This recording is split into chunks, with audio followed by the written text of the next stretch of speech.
On va partir en voyage maintenant dans Demain Entreprendre, en voyage au cœur des objets connectés. Qu'est-ce qui leur permet d'être connectés? Quels objets peuvent l'être? Eh bien la réponse c'est tout de suite dans Demain Entreprendre.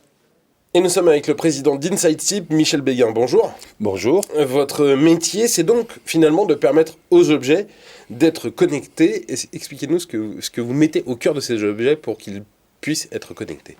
Notre métier, c'est d'abord de préparer, de développer, de commercialiser des composants électroniques qui incluent un certain nombre de fonctions élémentaires sous forme de composants élémentaires discrets et distincts.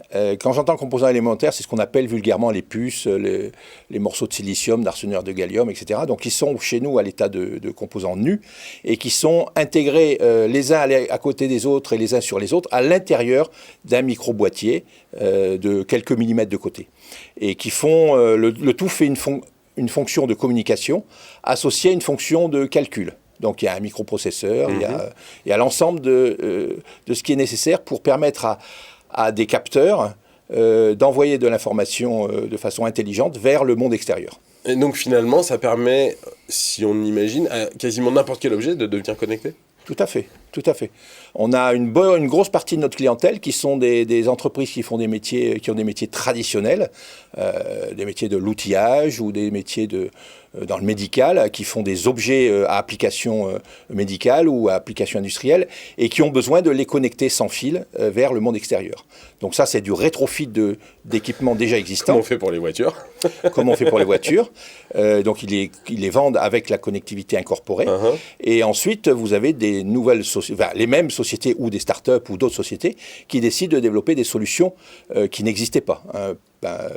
Dans le premier exemple, je peux vous citer par exemple une société qui fait des systèmes d'orthodontie, donc on met dans la bouche des adolescents, qui fait ça depuis des dizaines d'années, c'est aux États-Unis, et qui a décidé de mettre des capteurs et d'envoyer l'information directement de façon intelligente vers un smartphone pour améliorer la prédiction pour les médecins qui gèrent le patient. Et donc ça permet de dire il faut retourner chez l'orthodontiste par exemple. Voilà, il faut régler ceci ou cela, etc., de façon plus fine que ce qu'on sait faire. Et évidemment, pour ce genre d'application, la miniaturisation est indispensable. Oui, parce que là, c'est même pas quelques millimètres, il faut que ce soit quelques microns quand on met des choses. Oui, dans le palais, on peut mettre quelque chose qui est... nous, nos produits font moins d'un millimètre d'épaisseur, donc ça fait... même quelques millimètres de côté, pour moins d'un millimètre d'épaisseur, ça se met à différents endroits. Alors, vous êtes au cœur de l'industrie des semi-conducteurs, une industrie qui, on l'a vu dans l'actualité récente, connaît des pénuries quasi historiques. Est-ce que vous y êtes confronté et comment vous y faites face?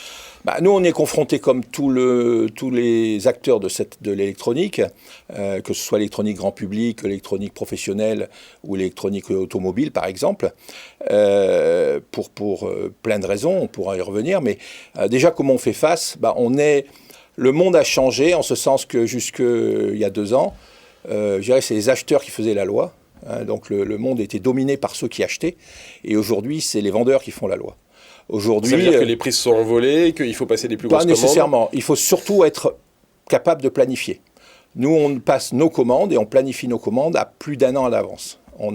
Et nos clients, pareil. Les clients qui sont dans une application professionnelle ont la capacité de planifier leurs demandes sur 12 mois, voire plus. On a par exemple des clients japonais qui ont planifié leurs commandes jusque 3 ans à l'avance. Voilà, avoir une vision à long terme, il faut avoir une vision à long terme, c'est indispensable. Et s'engager, pas simplement donner des forecasts ou des prévisionnels, c'est s'engager financièrement pour que toute la chaîne d'approvisionnement fonctionne. En faisant comme ça, on s'en sort. Eh bien écoutez, c'est une bonne nouvelle que vous arriviez à vous en sortir face à cette pénurie. Merci beaucoup Michel Béguin d'être venu aujourd'hui dans Demain Entreprendre. Restez avec nous tout de suite, un nouvel invité sur Demain TV.